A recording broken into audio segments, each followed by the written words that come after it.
Class 12th business studies chapter चल रहा था मार्केटिंग मैनेजमेंट।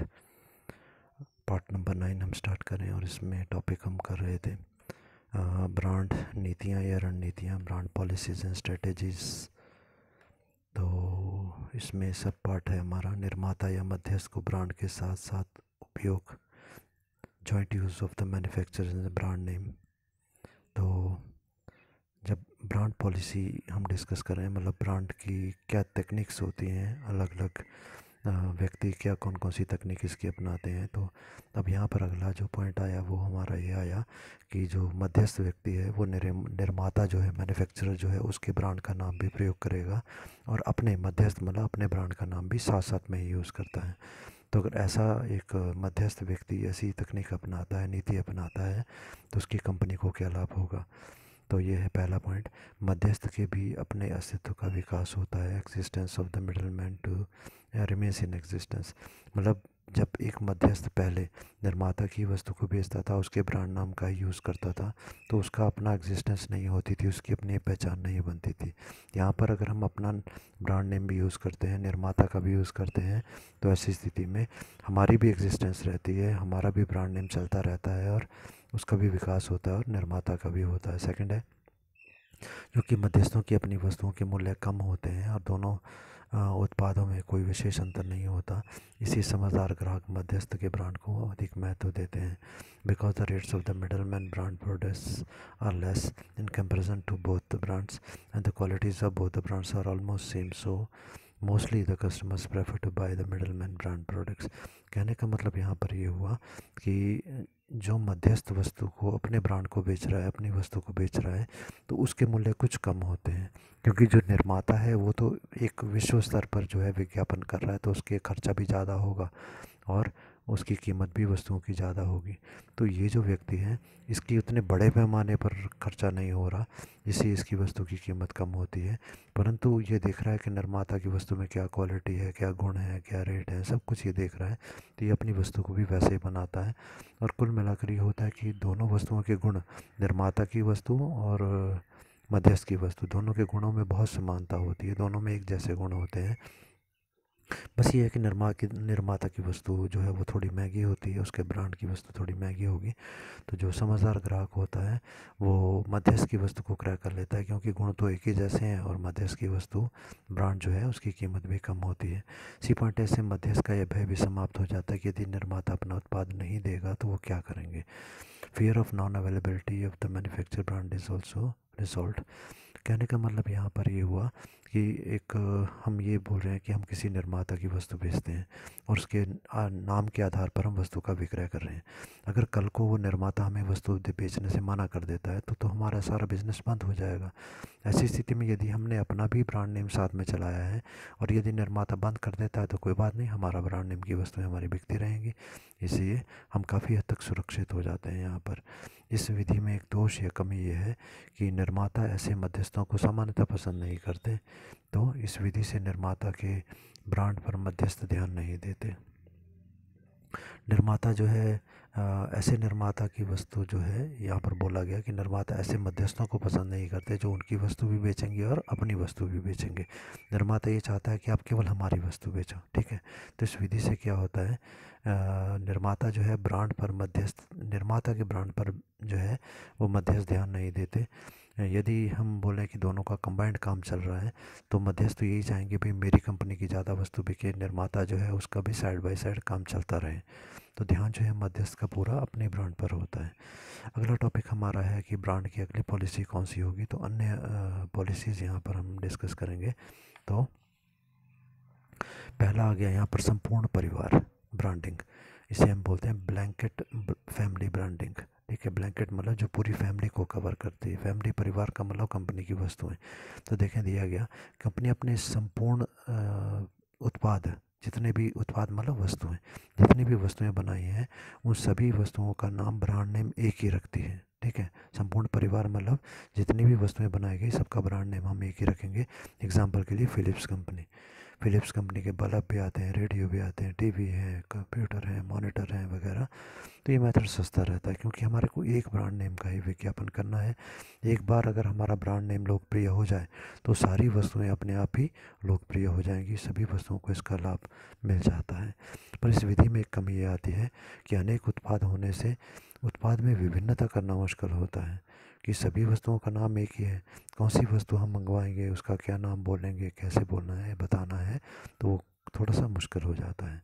सेकंड जो तरीका है वो है हमारा व्यक्तिगत ब्रांडिंग या इंडिविजुअल ब्रांडिंग। यहाँ पर क्या होता है कि कंपनी अपने प्रत्येक उत्पाद मतलब वस्तु का ब्रांड नेम अलग रखती है। जैसे एग्जांपल यहाँ पर दिया गया, प्रॉक्टर गैम्बल P&G कंपनी है, उसके जो शैम्पू है उसका नाम उसने रख दिया हेड एंड शोल्डर्स। उसके जो शेविंग आइटम्स हैं उसका नाम उसने रख दिया ओल्ड स्पाइस। उसके जो डिटर्जेंट पाउडर है उसका उसने रख दिया नाम एरियल।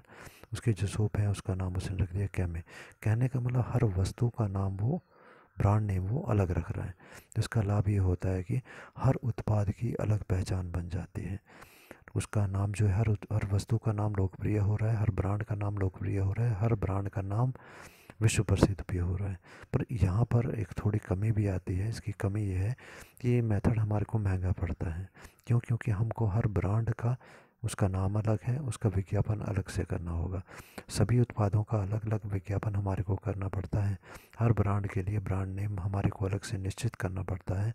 वो काफ़ी कठिन कार्य आ जाता है। थर्ड पॉइंट हमारा आगे मिश्रित ब्रांडिंग और मिक्स्ड ब्रांडिंग। अब मिश्रित ब्रांडिंग या मिक्स्ड ब्रांडिंग का क्या मतलब हुआ? इसका मतलब ये हुआ कि जब कोई company family branding, blanket family branding और इंडिविजुअल ब्रांडिंग, ऊपर वाले दोनों मेथड जो हमने डिस्कस किए, संपूर्ण परिवार ब्रांडिंग और व्यक्तिगत ब्रांडिंग, दोनों की मिश्रित गुण, दोनों को मिक्स करके अपनाती है, तो इसे हम कहते हैं मिश्रित ब्रांडिंग या मिक्स्ड ब्रांडिंग। जैसे एग्जांपल इसमें हम लेंगे, टाटा कंपनी जो है उसने अपना नाम टाटा भी रखा, मतलब ये ब्लैंकेट फैमिली ब्रांडिंग भी है कि सब वस्तुओं का नाम एक ही होगा। और दूसरे वाले का क्या था, इंडिविजुअल ब्रांडिंग, कि हर वस्तु का नाम अलग भी रखना है। तो उसने क्या किया, Tata T, Tata salt, Tata steel, ठीक है, तो इस प्रकार से नाम रखा। कंपनी का नाम सबके आगे है और वस्तु का नाम भी अलग अलग रख दिया। तो दोनों चीज़ें हैं। एक और एग्जांपल इसमें है ब्रिटानिया 50-50, उसने इसके आगे भी लगाया Britannia good day, Britannia tigers, Britannia Marie, इस प्रकार से नाम रखा। तो कंपनियां जो हैं उनकी कंपनी का नाम जो है वो सबसे पहले हर वस्तु के आगे लगेगा, पर हर वस्तु का नाम ब्रांड नेम जो है उसके बाद में अलग अलग भी लगेगा। चौथा पॉइंट हमारा आ गया अलग परिवार ब्रांडिंग या सेपरेट फैमिली ब्रांडिंग। यहाँ पर अलग परिवार ब्रांडिंग का मतलब है अलग उत्पाद श्रेणी के लिए अलग नाम रखना। जैसे कि इस एग्जांपल है, रिलायंस कंपनी जो है उसने अपनी शूटिंग और शर्टिंग्स के लिए नाम रख दिया विमल का। रेडीमेड गारमेंट्स जो थे उसके लिए उसने नाम रखा लीगेसी। उसके बाद में हमारा था पर्दों के लिए जो था, उसके जितने भी प्रोडक्ट्स थे उसके लिए हारमोनी नाम का प्रयोग वो करती है। तो ये अलग परिवार, हर परिवार के लिए अलग अलग ब्रांड नेम रखा जाता है। हर प्रकार की वस्तु के लिए अलग अलग ब्रांड नेम रखा जाता है। पांचवा पॉइंट है हमारा बहु ब्रांडिंग नीति या मल्टीपल ब्रांडिंग पॉलिसी। तो विभिन्न उत्पादों के लिए भिन्न भिन्न ब्रांडों का प्रयोग जहाँ पर किया जाए तो उसे मल्टीपल ब्रांडिंग पॉलिसी कहा जाता है। और सिक्स पॉइंट है हमारा उत्पाद पंक्ति ब्रांडिंग नीति या प्रोडक्ट लाइन ब्रांडिंग पॉलिसी। संस्था विभिन्न उत्पाद पंक्तियों के लिए भिन्न भिन्न ब्रांड्स का प्रयोग यहाँ पर करती है। तो ये ब्रांडिंग के बारे में हम लोगों ने पढ़ा। अब इसके बाद में नेक्स्ट टॉपिक हमारा इसमें आएगा पैकेजिंग के बारे में, कि पैकेजिंग क्या चीज़ होती है। तो पैकेजिंग के बारे में हम देखेंगे। तो दिया गया, जिस कंटेनर में उत्पाद को रखा जाता है, जिस डब्बे में, जिस बोतल में, जिस टीन में, जिस पैकेट में हम कोई वस्तु को पैक करते हैं उसे पैकेज कहा जाता है। ठीक है। और पैकेजिंग क्या है? पैकेजिंग वो सारी क्रियाएं आती हैं जो कि किसी वस्तु को पैक करने के लिए की जाती हैं, जो किसी वस्तु के उत्पाद के कंटेनर का डिज़ाइन बनाने के लिए उस उत्पादन उस डिज़ाइन को या बॉक्स को बनाने से संबंधित, उसके उत्पादन से संबंधित है, वो सारी पैकेजिंग में आती हैं। तो पैकेज में क्या चीज़ें आ सकती हैं? जैसे बोतल आ सकते हैं, टीन पीपे आ सकते हैं, प्लास्टिक के थैले आते हैं, प्लास्टिक के डब्बे आते हैं या डिब्बे आते हैं, सिंथेटिक थैले आते हैं। तो ये सभी पैकेज में आते हैं। तो ब्रांडिंग का मुख्य उद्देश्य होता है वस्तु को संग्रह तक से बचा संग्रह के समय बचाना। जब हम वस्तु को स्टोर कर रहे हैं, मतलब उत्पादन हो गया और वस्तु भी बिकी नहीं, तब तक हम उसको स्टोर करेंगे, तब तक वस्तु खराब ना हो, पैकेज के अंदर सुरक्षित रहे। परिवहन के समय टूट फूट से बचाना, कि जब वस्तु को एक व्यापारी से दूसरे व्यापारी के पास गाड़ी में भेजा जा रहा था तब वस्तु खराब ना हो।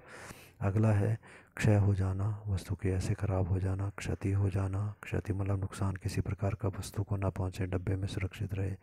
वस्तु को लाने ले जाने, उसको पकड़ने में, मान लो वॉशिंग पाउडर है, उसको अगर हम पकड़ के ले जाना चाहें तो कैसे पैक करके कैसे ले जाएंगे उठा के हाथ में।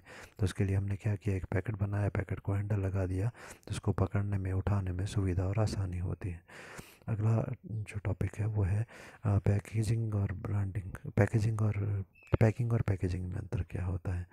तो दो शब्दों का प्रयोग किया जाता है, सामान्यतः कुछ लोग तो एक ही मानते हैं, और पैकिंग और पैकेजिंग में थोड़ा सा अंतर है। पहला है कि जब छोटे डब्बों में या छोटी बोतलों में या छोटे पैकेट्स में जब कोई वस्तु को पैक किया जाता है तो उसे हम पैकेजिंग कहते हैं। ठीक है, पैकेजिंग क्या हो गया, जैसे मान लो कि कोई दवाई है, एक बोतल में डाली गई, भरी गई, तो हमने कहा कि दवाई को पैक किया गया, इसे बोलेंगे हम पैकेजिंग। जब बहुत से छोटे छोटे डब्बों को, बोतलों को, पैकेटों को इकट्ठा करके भेजा जाता है, तो बहुत सारी बोतलें जो दवाइयों की थी उन सभी को एक बड़े बॉक्स में पैक किया गया ताकि उसे भेजा जा सके आगे व्यापारी के पास, तो उसे पैकिंग कहा जाता है। इसका मतलब हम ये बोलेंगे कि पैकेजिंग जो है वो पैकिंग का भाग है, क्योंकि छोटी छोटी जो बोतलें हैं वो एक बड़े डब्बे के अंदर हैं, तो हम कहेंगे पैकेजिंग पैकिंग का भाग होता है। अब आगे आते हैं कि अच्छे जो हमारा पैकेज है उसमें क्या विशेषताएं होनी चाहिए, characteristics of a good package. तो पहली बात है कि जो एक बोतल है, डब्बा है, पैकेट है, कुछ भी है, तो उसमें पहला गुण होना चाहिए ध्यान को आकर्षित करना, ड्राइंग अटेंशन। सभी संभावित ग्राहकों के ध्यान को आकर्षित करना, कि जैसे वस्तु को हमने रखा है दुकान में सामने, तो इस प्रकार की उसकी पैकिंग होनी चाहिए कि उसको ध्यान, ग्राहक के ध्यान को वो आकर्षित कर सके, और उस जो भी ग्राहक आया है वो उसको देखे कि भाई, उसको तुरंत पूछे, उसको देखे कि ये क्या चीज़ है। ठीक है, तो इतनी आकर्षक वो होनी चाहिए ताकि ग्राहक का ध्यान उसकी तरफ आए। और कई बार वो वस्तु के लिए नहीं बल्कि उस पैकेज के लिए, उस डब्बे के लिए, बॉटल के लिए, उसके डिज़ाइन के लिए ही वस्तु को ग्राहक खरीदते हैं। इच्छा बढ़ाना, पैकेज हमारी ऐसा होना चाहिए जो कि ग्राहकों को उस वस्तु को खरीदने के लिए आकर्षित करे, उसके मन में इच्छा को उत्पन्न करे। अगला पॉइंट है स्मरण कराते रहना, मेमोराइजेशन। पैकेजिंग जो है वो इस प्रकार की होनी चाहिए जिससे रिपीटेड सेल, मतलब पुनः पुनः विक्रय हमारा होता रहे, वो ग्राहकों को बार बार याद दिलाता रहे कि ये वस्तु आपने क्रय करनी है। डब्बे को जब भी हम देखेंगे वो हमें उस वस्तु की याद दिलाएगा, और अगली बारी जब हम उस वस्तु को खरीदने जाएंगे तो डब्बा हमारे दिमाग में बैठा होगा और उसके कारण हम उसे ही खरीदेंगे। अगला है वस्तु की छवि में वृद्धि, enhancement in the image of the product. यदि अच्छी पैकेजिंग किसी वस्तु की होती है तो उसके ये छाप हमारे मस्तिष्क में पड़ती है, ये इंप्रेशन हमारे माइंड पर पड़ता है कि अगर पैकिंग अच्छी है तो अवश्य ही वस्तु भी इसके अंदर बहुत अच्छी होगी, तो ग्राहक उससे आकर्षित होकर उसे क्रय करता है। रुचि उत्पन्न करना, क्रिएट इंटरेस्ट। पैकेज में वस्तु के लाभों का विवरण होता है, उसे चित्रित किया जाता है, रंगीन चित्रों का प्रयोग इसमें होता है, आकर्षक चित्रों का प्रयोग होता है, जिससे आकर्षित होकर ग्राहक जो है वस्तु को क्रय कर लेता है। तो पैकेजिंग का ग्राहक का वस्तु में रुचि उत्पन्न करने में बहुत महत्व है। कार्यवाही करना, इनिशिएट एक्शन। वस्तु को ले जाना है, हम देखते हैं कि अगर कोई ऐसी वस्तु है जो खुली है उसको ले जाना काफ़ी मुश्किल है, दूसरी वस्तु है उसे ले जाना सुरक्षित है, उसके साथ में हैंडल है, डब्बा है, सब कुछ है, तो कई बार हम क्या करते हैं कि जो वस्तु लेनी होती है उसकी जगह हम दूसरी ले लेते हैं कि चलो एटलीस्ट कैरी करना जो है आसान है, इसको निकालना आसान है। अगला है संग्रहण योग्य या फिर स्टोरेबल। संग्रहण योग्य या फिर स्टोरेबल का मतलब है जिसे बहुत लंबे समय तक स्टोर किया जा सके और वो ख़राब ना हो। यातायात योग्य, उसे एक जगह से दूसरी जगह पर भिजवाने में वो भी सुरक्षित रहे। और 9 पॉइंट है सुरक्षित, जब तक की वस्तु बिक नहीं जाती तब तक वो प्रोटेक्ट रहे। नेक्स्ट टॉपिक है हमारा पैकेजिंग के कार्य क्या है, फंक्शंस ऑफ पैकेजिंग। अब कार्यों में आता है पहला पॉइंट हमारा सुरक्षा, प्रोटेक्शन। पैकेजिंग का कार्य पहला है वस्तु को सुरक्षित रखना। उत्पाद मीन्स वस्तु को धूल से सुरक्षित रखना, कीड़े मकोड़ों से बचाना, नमी से बचाना, पानी से बचाना, टूट फूट से सुरक्षित रखना। वातावरणीय स्पर्श से बचाना कि वस्तु को बार बार कोई आदमी टच ना करे ताकि वस्तु खराब ना हो जाए, दूषित ना हो जाए, या फिर वातावरण का प्रभाव उसके ऊपर ना पड़े, इसलिए हम उसको एक किसी चीज़ के अंदर पैक करके रखते हैं। वस्तु को एयर टाइट रखना ताकि वो ख़राब ना हो, उसमें कोई मध्यस्थ जो है हमारी वस्तु में मिलावट ना करे, इसे भी हम पैकेजिंग करते हैं कई बार। वस्तु के गुण ना घट जाएं इसलिए भी पैक किया जाता है। वस्तु का रंग फीका ना पड़ जाए हवा, धूप इत्यादि के कारण, इसलिए भी वस्तु को पैक किया जाता है। दूसरा पॉइंट है पहचान या फिर आइडेंटिफिकेशन। हमारी जब दुकान की बात करें तो दुकान में बहुत सारी कंपनियों की वस्तुएं होती हैं। हम चाहते हैं हमारी वस्तु की एक अलग पहचान हो, दूर से उसे देखकर पहचाना जा सके, इसे आइडेंटिफिकेशन कहा जाता है। तो वस्तु जो है उसका विशेष साइज़ होना चाहिए, वस्तु का विशेष रंग होना चाहिए, वस्तु का विशेष आकार होना चाहिए, उस पैकेजिंग का अलग विशेष साइज़ होना चाहिए, अलग रंग होना चाहिए, अलग आकार, अलग डिज़ाइन जो है उस प्रकार के पैकेज में उसको पैक करके रखना चाहिए, ताकि प्रतियोगी वस्तुओं के साथ उसी कंपनी की वस्तुओं के साथ जब वो वस्तु पड़ी हुई है तो वस्तु अलग प्रकार की दिखे। थर्ड पॉइंट है सुविधा या फिर कन्वीनियंस। मतलब ये हुआ कि इसको एक स्थान से दूसरे स्थान पर ले जाने में सुविधा होनी चाहिए, इसको स्टॉक करने में सुविधा होनी चाहिए, स्टोर करने में सुविधा होनी चाहिए, इसको उपयोग करने में सुविधा होनी चाहिए कि डब्बे के अंदर है थोड़ी सी चीज़ निकालो फिर उसको बंद करके रख लो। उपभोक्ता और मध्यस्थ को भी सुविधा होनी चाहिए कि वो इसको जैसे मर्जी आसानी से ले सकें, उठा सकें, हैंडल कर सकें, ज़्यादा जगह भी ना घेरे। फोर्थ पॉइंट है संवर्धन या फिर प्रमोशन। प्रमोशन की बात हम करेंगे संवर्धन की तो विक्रय संवर्धन सेल प्रमोशन की बात करेंगे कि जब ये सामान या कंटेनर या बॉक्स या बॉटल जब भी घर में पड़ी हुई है तो जब ये हमारे सामने होगी तो एक प्रकार से ये हमारा एडवर्टीजमेंट करती रहेगी, विज्ञापन करती रहेगी, हमें याद दिलाती रहेगी कि ये वस्तु इसके ऊपर ये नाम है, इस प्रकार की है और ये बहुत अच्छी है। हम ये कह सकते हैं कि ये जो पैकेजिंग होती है ये एक मूक विक्रयकर्ता का कार्य करती है। एक ऐसा सेल्समैन जो कि बोल नहीं रहा, डब्बा सामने पड़ा है पर हमको वही वस्तु को बार बार क्रय करने के लिए प्रेरित कर रहा है। तो परिणाम स्वरूप ये होता है कि कंपनी की वस्तु में वृद्धि होती है। आठवां पॉइंट है नव निर्माण या फिर इनोवेशन। कंपनी प्रयास करती है कि उसकी जो पैकिंग है उसके डिज़ाइन जो है नए नए पैक जो हैं वो बनाए जाएं ताकि हर प्रकार के ग्राहक, कईयों को कोई पैकिंग पसंद आती है कईयों को दूसरी, तो हर प्रकार के ग्राहकों को हम आकर्षित कर सकें। ठीक है, तो इसमें ये प्रयास किया जाता है कि उसको डिज़ाइन को अलग किया जाए, पैकेजिंग को अलग किया जाए। जैसे एग्जांपल के लिए अगर हम अपनी वस्तु को, बहुत महंगी वस्तु है पर उसके हमने छोटे छोटे पाउच बना लिए, छोटे छोटे पाउच में वस्तु को पैक किया, तो क्या होगा, ये जो कम आय वाले, न्यून आय वाले व्यक्ति, गरीब लोग जो हैं, गरीब ग्राहक जो हैं, वो भी थोड़ी सी कीमत वाली वस्तु होगी उसको खरीद लेंगे, चाहे वो थोड़ी ही क्यों नहीं है। ठीक है, तो गरीब लोगों को आकर्षित करने के लिए हमने छोटे पैक बना दिए। अगला है भंडार या फिर स्टोरेज की वस्तु को बहुत लंबे समय तक स्टोर किया जा सके ताकि वो ख़राब ना हो। अगला है लाभ की संभावना या प्रॉफिट पॉसिबिलिटीज़। अच्छी पैकेजिंग के कारण ग्राहक आकर्षित होते हैं जिससे कि हमारी विक्रय में वृद्धि होती है, और जब विक्रय हमारा बढ़ जाता है तो लाभ भी हमारे बढ़ जाते हैं।